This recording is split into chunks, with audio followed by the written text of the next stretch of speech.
Emmanuel, j'ai réussi à avoir un premier enfant et là je n'arrive pas à tomber enceinte du deuxième, du troisième. Qu'est-ce qui se passe? C'est une question qui revient assez couramment dans mes accompagnements, des femmes qui ont réussi à tomber enceinte déjà une fois. Et ça ne marche pas, ça ne marche plus, ou en tout cas l'attente est longue. Alors quelle est la raison de cette attente? Puisque physiquement, manifestement, c'est possible.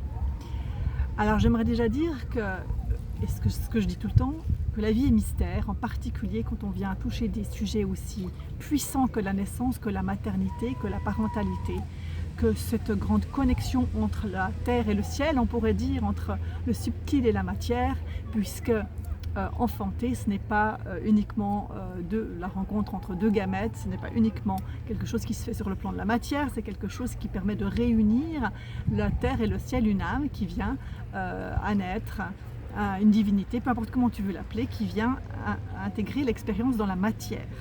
Donc il y a de multifacteurs qui vont entrer en matière, et moi je vais aborder ici, dans cette courte vidéo, un aspect que souvent on ne mentionne pas. Eh bien, au-delà de la dimension physique, puisque effectivement dans un couple qui a déjà réussi à enfanter, manifestement il n'y a pas de barrière physique en tant que telle, à moins qu'il y ait un problème évidemment qui est plus d'utérus à un moment donné, mais sinon ce n'est pas forcément la dimension physique qui bloque. Eh bien il y a une dimension très importante qu'il faut considérer et qui n'est jamais évoquée évidemment dans le monde médical, eh bien c'est la dimension mémorielle. C'est-à-dire que nous vivons des événements au cours de notre vie qui vont activer comme des programmes mémoriels en nous, comme des mémoires que nous portons de nos lignées, de ce qu'on appelle le transgénérationnel, ou de notre âme, ou enfin de toutes les expériences que nous avons intégrées, même de notre enfance. Et ces programmes vont comme s'ouvrir en fonction des expériences, en fonction de notre âge, en fonction du vécu.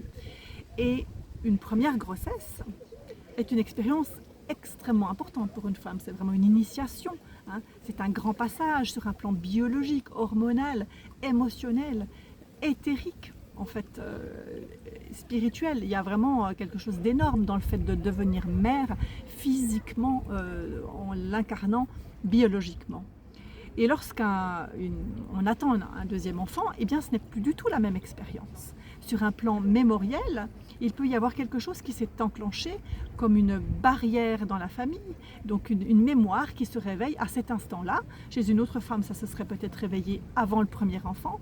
Chez cette femme qui a déjà réussi à avoir un premier enfant, la limite n'a pas été aussi rapide. Elle a réussi à contourner cette limite-là. Et le blocage arrive tôt ou tard. C'est la même chose avec des problématiques telles que l'endométriose, puisque moi j'accompagne des femmes qui n'ont pas forcément d'endométriose avant un premier enfant et après une grossesse, ça explose, alors qu'en fait le discours mainstream a tendance à nous dire que c'est le contraire, qu'avec la maternité en général l'endométriose diminue. Moi ce n'est pas du tout ce que je constate dans mes accompagnements. Donc qu'est-ce qui se passe? Eh bien il s'agit si tu veux, de programmation inconsciente, de blessures peut-être qui n'ont pas été regardées, de mémoires qui n'ont pas été honorées, de cristallisation qui tout à coup ne peuvent plus faire autrement que de s'exprimer par un blocage, par une limitation, que ce soit une maladie, un symptôme, une difficulté à tomber enceinte. Et cela va se manifester chez les uns et les autres à des âges différents, à des moments de vie différents. C'est pour ça que tu ne peux pas partir d'un acquis lorsque tu as eu un enfant pour le deuxième ou le troisième. Il y a toute l'histoire que tu portes qui va intervenir, sans compter qu'un second enfant eh bien, a une place différente dans la fratrie, ce qui va réveiller potentiellement des mémoires différentes dans la famille.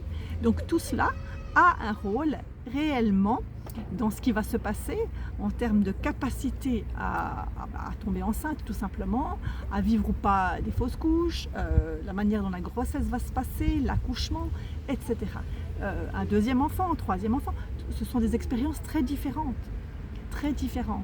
tant pour les parents que pour les êtres qui viennent rejoindre cette famille. Voilà, donc je pense que c'était important de poser cet élément et de comprendre que eh bien, quand tu as une difficulté de ce type-là, que tu as déjà eu un enfant et que ça ne vient pas pour autant, eh bien, il y a peut-être quelque chose qu'il est temps d'aller regarder, contempler. En tout cas, moi, c'est ce que je constate quand les femmes viennent dans mes accompagnements. Eh bien, elles ont pu contourner un problème ou quelque chose qu'elles ne voulaient pas voir ou qui n'était pas suffisamment souffrant auparavant pour qu'elles le regardent en face. Et peu après, eh bien, la problématique revient. Sans compter qu'un premier accouchement traumatique, par exemple, qui a réveillé une peur de la mort, une peur de perdre l'enfant, eh bien, est bloqué, bien entendu, une deuxième grossesse. Voilà ce que je voulais te dire pour aujourd'hui. Alors, dis-moi sous la vidéo ce que tu en penses, si ça résonne pour toi, si tu sens que quelque chose résonne en toi dans ce que je te partage. À très vite!